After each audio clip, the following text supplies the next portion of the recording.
काल के प्रवाह में जब आक्रमण हुए तो उन्हें तक्षशिला को जलाया, नालंदा को जलाया, हमारे विश्वविद्यालय पे आक्रमण किया।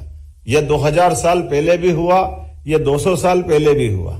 जब हमारे यहाँ लॉर्ड मेकाले आते हैं तो उनने हमारी सारी शिक्षा व्यवस्था ध्वस्त की, इसमें उसमें कोई अंतर नहीं।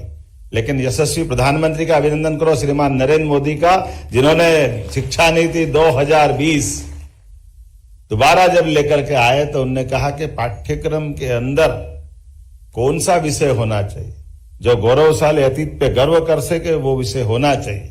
इसलिए उसको काल के प्रवाह में पता नहीं क्या क्या कहते थे।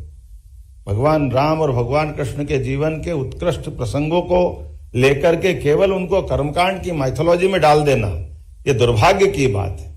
हमारे लिए तो ये भारत का विश्व गुरु बनने का जो सपना है, कोई धनी बनना चाहता है, कोई ताकत वाला बनना चाहता है, लेकिन भारत ने अपना मार्ग कौन सा खोजा है?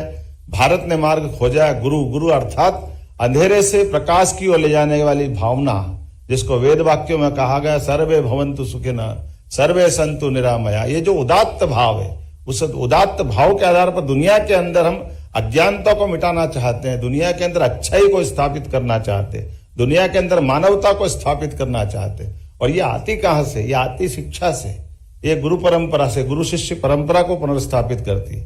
एक एक करके वो सारी बातें स्थापित होती जा रही है, जिसके कारण से दुनिया में भारत जाना जाता था। भारत दुनिया में संपन्न बनना चाहता है, लेकिन संपन्नता में स्वार्थी नहीं बनना चाहता है।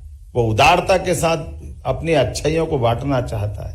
वो ताकतवर बनना चाहता है, लेकिन शांति के लिए बनना चाहता है। उसकी दिशा दूसरी नहीं, उसकी दिशा एकमात्र है कि हम शांति की स्थापना करने में समर्थ हो। इसलिए हमारे देवता एक हाथ में शास्त्र भी रखते हैं तो दूसरे हाथ में शस्त्र भी रखते हैं। आज के इस अवसर पर मेरी अपनी ओर से पुरस्कृत होने वाले सभी माननीय शिक्षकों को बधाई और शिक्षा विभाग के भी अच्छे कार्यक्रम की आप सबको बधाई। बहुत बहुत धन्यवाद।